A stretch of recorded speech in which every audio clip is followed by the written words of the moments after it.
Yo, what's going on, guys? It is time for another reaction video, and this one's coming from the YouTube channel Mr. History, and it is a super quick history of Chile. So I've seen a handful of Chile videos so far, learned quite a bit so far. Let's see if they can teach me something new from Mr. History. Let's get right into it. Hello everyone, and welcome to Mr.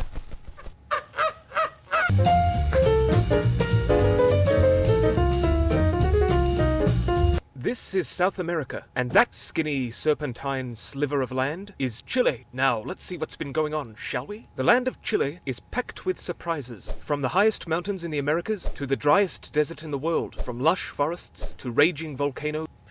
What kind of trees? Mountains in the Americas to the driest desert in the world, from lush.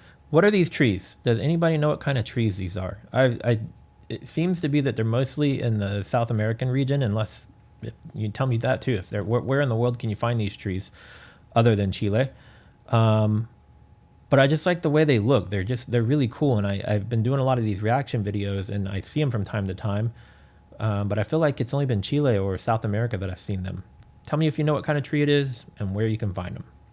Lush forests to raging volcanoes and frosty southern islands stretching out towards Antarctica. It was this narrow strip of climatic variation shaped like a hockey stick and wedged between the Andes and the ocean that, several millennia ago, became home to tribes such as the Mapuche. Never united into a state, the Mapuche dwelt in scattered familial groups that hunted, fished, waged war, and worshipped spirits, channeled by a class of shaman women known as Machi. The Mapuche were fierce fighters and fended off the Inca from Peru, who were expanding their empire south under Tupac Inca Yupanqui in the 1400s. They battled it out around the Maule River, and the Inca did not expand any further afterwards. But little did the people know that as they were fighting each other, an unstoppable bowling ball was hurtling towards them called Spain. Spain would conquer a huge amount of the Americas, taking Peru in 1533 and marching into Chile a few years later. However, Chile was no Peru, which is to say there was no gold or silver, so Spaniards still steadily settled it, just not so enthusiastically, with Pedro de Valdivia founding Santiago, the capital, in 1541. Chile's potential was in its central region, where the earth was rich and good for farming, but conflict with the Mapuche stalled and deterred the Spaniards more than anything. The Mapuche did not relish forced labor, and were not going to relinquish their land without a fight, and quite a bit of that occurred. The warrior leader Lautaro won several battles against the Spanish, and later Mapuche raids killed thousands of Spaniards and abducted many of their women, eventually leading to the 7 southern cities being abandoned. In short, they gave Spain a chilly reception. The country struggled on, isolated and ill thought of, costing more to maintain than it produced, and only being sent second-rate officials to govern it. In 1810, Chile declared independence from Spain, with a half-Irish, half-Basque general called Bernardo O'Higgins rising to prominence in the liberation movement, mustering Argentine support.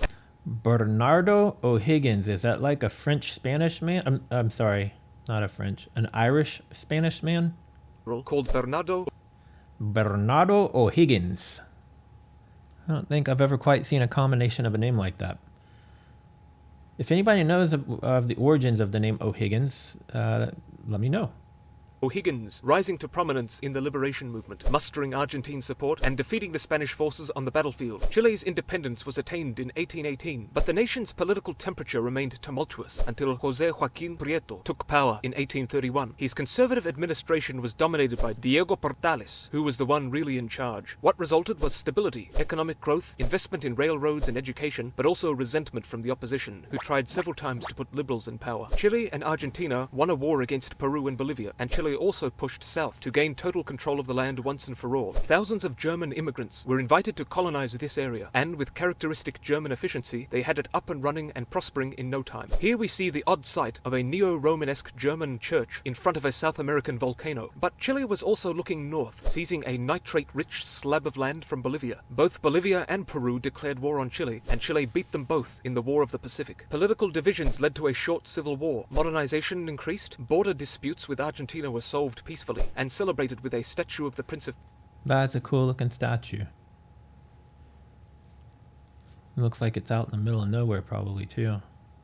peace on the dividing line, the Christ of the Andes, in 1904. Meanwhile, socialism spread among the working class, fanned by the flames of neglected reforms. Politics got pretty rickety, governments popping up and vanishing like a live-action whack-a-mole. The Great Depression didn't help. Stronger ties with the US after World War II resulted in larger loans and investments, and some big reforms came with Eduardo Frei Montalva. But not big enough for the leftists, and his Marxist successor, Salvador Allende, had radical plans for his nation. Alas, some initial success soon ended, with food shortages, stagnating production, and strikes, several funded by the US, wary of incipient communist regimes. Still, health, housing, and education improved, but that all costs money. The so-called free lunches Allende provided for school children had to be paid for by someone, and the government was losing money fast. It ended in a military coup. Allende shot himself, and the right-wing general Augusto Pinochet became dictator, much to the delight of the CIA, who had supported him. Parliament was closed, unions were banned, and opponents disappeared, some deciding to take mysterious leaps into the Pacific from helicopters. Pinochet was every communist's nightmare, and many of them were killed, tortured, or exiled. By the 1980s, however, free market reforms saw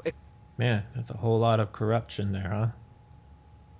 economic growth. Pinochet lost the election to this guy, and since then, democratic Chile has become one of the richest and most peaceful nations in the Americas, with a very high human development index. But how solid are the foundations of all this is a good question, especially given the massive 2019 protests over the rising cost of living and other things. The biggest event to shake Chile since the gigantic 2010 earthquake that left 1 million people plus without homes. Wow. What looms on the horizon for Chile? This scenic land of song, this land of poets, attracts many millions of tourists every year, yearning to glimpse the many natural wonders, from Atacama to Torres del Paine, not to mention the strange, distant Easter Island, whose curious story deserves its own video. So that's it for Chile, and that's all from me for now. Bye-bye! I like the pace of these videos because getting the history in, but getting it in quickly is kind of nice. Like, obviously, at that pace, it's going to be tougher to retain it all. But at the same time, some of the ones I watch, although informative, are very slow and boring. So seeing them at this pace is much more entertaining for me and much more consumable, because the other ones leave me wanting to fall asleep sometimes, to be honest. But yeah, interesting stuff there from Chile. I think given that I've done a handful of videos on Chile so far, I knew a lot of this, but I did learn a couple of new things. So very interesting. If you guys have some suggestions of some content that I should check out on Chile, please leave a comment below, and if possible, provide a link. And it can be about history, culture, food, music, best places to visit, like virtually anything and everything there is to know about Chile that maybe I haven't already covered in a previous video. Send it my way and I will react. Comment below if you live in Chile. Let me know that you're watching from there. And if you're not in Chile, then tell me where in the world you are watching from. And we will see you guys in the next video. Later.